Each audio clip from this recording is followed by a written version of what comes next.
নমস্কার বন্ধুরা, welcome back to my channel. আজ আমি আপনাদের সাথে শেয়ার করব রসমালাই রেসিপি। আমার এই রেসিপি ফলো করে যদি রসমালাই বানান তাহলে অবশ্যই পারফেক্ট রসমালাই বানাতে পারবেন। আশা করছি আজকের এই ভিডিওটি আপনাদের অনেক ভালো লাগবে। ভিডিওটি ভালো লাগলে লাইক, কমেন্ট এবং শেয়ার করতে ভুলবেন না। আর আমার এই চ্যানেলে নতুন হয়ে থাকলে চ্যানেলটি সাবস্ক্রাইব করে পাশে থাকা বেল আইকনটি বাজিয়ে দিন, যাতে পরবর্তী ভিডিও নোটিফিকেশন সবার আগে আপনার কাছে যায়। বন্ধুরা, আমি প্রথমেই এখানে হাফ লিটার দুধের ছানা কেটে নিয়েছি।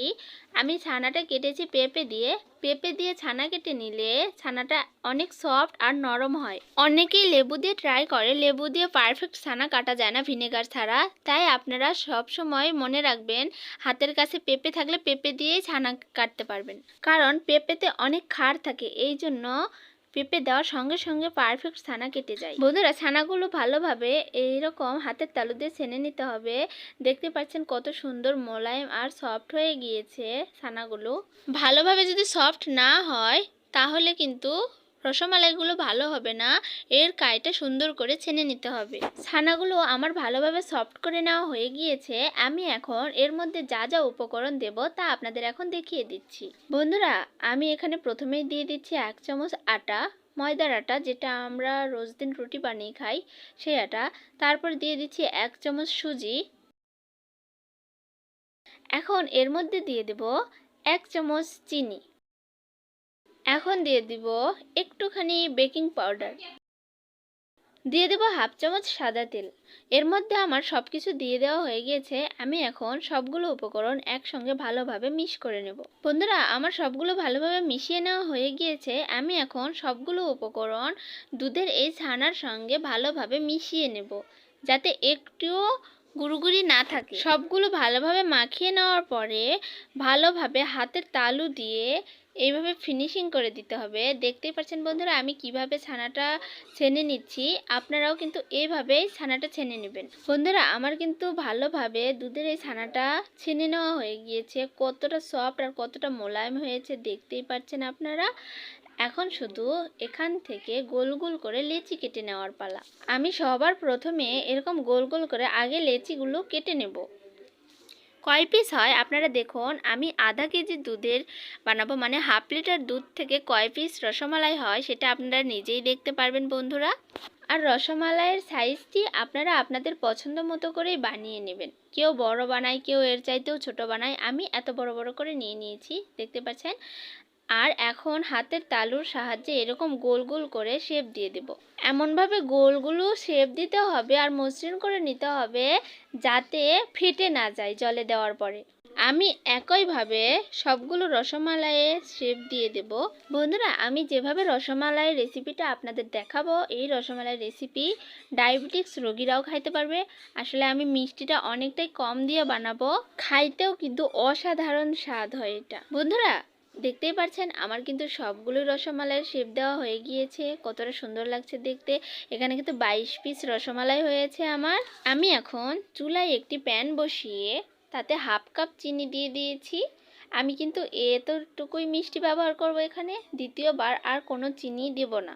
আর দিয়ে দিচ্ছি হাফ লিটার জল। এখন একটি হাতার সাহায্যে ভালোভাবে নাড়াচাড়া করে চিনিগুলো জলের সঙ্গে ভালোভাবে মিশিয়ে দেব। তারপরে বলক ওঠা পর্যন্ত অপেক্ষা করব। দেখুন বন্ধুরা, দেখতেই পাচ্ছেন ভালোভাবে কিন্তু জলে বলক চলে এসেছে। আমি এখন এর মধ্যে একটি একটি করে রসমালাই দিয়ে দেব। এর মধ্যে আমার সবগুলো রসমালাই দিয়ে দেওয়া হয়ে গিয়েছে বন্ধুরা। আমি এখন একটি ঢাকনার সাহায্যে ঢেকে দিচ্ছি। 10 মিনিট পর আমি ঢাকনাটি সরিয়ে নেব বন্ধুরা। দেখতেই পাচ্ছেন মিষ্টিগুলো কিন্তু ফুলে ডাবল হয়ে গিয়েছে। আমি দিয়েছিলাম ছোট, ফুলে ফুলে কিন্তু বড় হয়ে গিয়েছে। আমি আবারও ঢাকনাটা দিয়ে দিচ্ছি 10 মিনিটের জন্য। এখন এদিকে মালাই বানানোর জন্য আমি এখানে প্রথমে 1 পোয়া দুধ নিয়ে নিয়েছি। তার মধ্যে দিয়ে দিচ্ছি একটি এলাচ আর একটি তেজপাতা। আমি এখন প্যানের ঢাকনাটি সরিয়ে নিয়েছি বন্ধুরা। দেখতেই পাচ্ছেন মিষ্টিগুলো কিন্তু কত বড় বড় হয়ে গিয়েছে। এখন আমি একটি বাটিতে সবগুলো মিষ্টি উঠিয়ে নিয়েছি।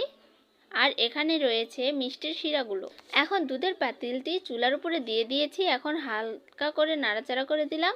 আমি প্রথমেই বলেছিলাম এক্সট্রা আর কোনো চিনি এর মধ্যে দিব না, তাই মিষ্টির শিরাগুলোই দুধের মধ্যে দিয়ে দিলাম।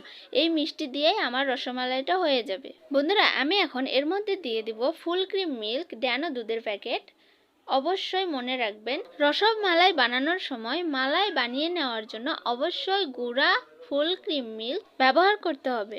আমি এর মধ্যে 10 টাকা দামের 2 ড্যানো দুধের প্যাকেট দিয়ে দিয়েছি। এখন ঘন না হওয়া পর্যন্ত এরকম অনবরত নাড়াচাড়া করব আর জাল দিয়ে নেব। আমার মালাইটা পুরোপুরিভাবে তৈরি হয়ে গিয়েছে। আমি এখন মিষ্টিগুলো যে রেখেছিলাম এগুলো এখন একটি একটি করে এর মধ্যে দিয়ে দেবো সবগুলো। আমার সবগুলো মিষ্টি দিয়ে দেওয়া হয়ে গিয়েছে। এখন একটি হাতের সাহায্যে ভালোভাবে নাড়াচাড়া করে দেব। আর একটি কাঁচের ঢাকনা দিয়ে আমি পাতিলটি ঢাকিয়ে দিয়েছি যাতে হাওয়া না বাড়ায়। একটি বলক ওঠা পর্যন্ত অপেক্ষা করেছি। বলক উঠে গেছে, দেখতেই পাচ্ছেন বন্ধুরা। আমি এখন একটি হাতের সাহায্যে ভালোভাবে নাড়াচাড়া করে দিচ্ছি। এখন এটা নামিয়ে রাখবো। আমার রসমালাইটা পুরোপুরিভাবে তৈরি হয়ে গিয়েছে। দেখতেই পাচ্ছেন বন্ধুরা কতটা সুন্দর হয়েছে রসমালাইগুলো, কতটা পারফেক্ট হয়েছে, একটিও কিন্তু ভেঙেও যায়নি। অনেকটা সুন্দর আর স্পঞ্জি হয়েছে রসমালাইগুলো। আপনারা অবশ্যই এইরকমভাবে বাড়িতে ট্রাই করবেন। আশা করছি অনেকটা ভালোভাবে বানাতে পারবেন। বন্ধুরা ভিডিওটি কেমন লাগলো তা অবশ্যই কমেন্টে জানাবেন। বন্ধুরা এইরকমই নিত্য নতুন ভিডিও পেতে আমার এই চ্যানেলটি সাবস্ক্রাইব করে আমার এই ছোট্ট চ্যানেলটির পাশেই থাকার অনুরোধ রইল। দেখা হচ্ছে পরবর্তী ভিডিওতে। ততক্ষণ পর্যন্ত ভালো থাকুন, সুস্থ থাকুন। টাটা বন্ধুরা।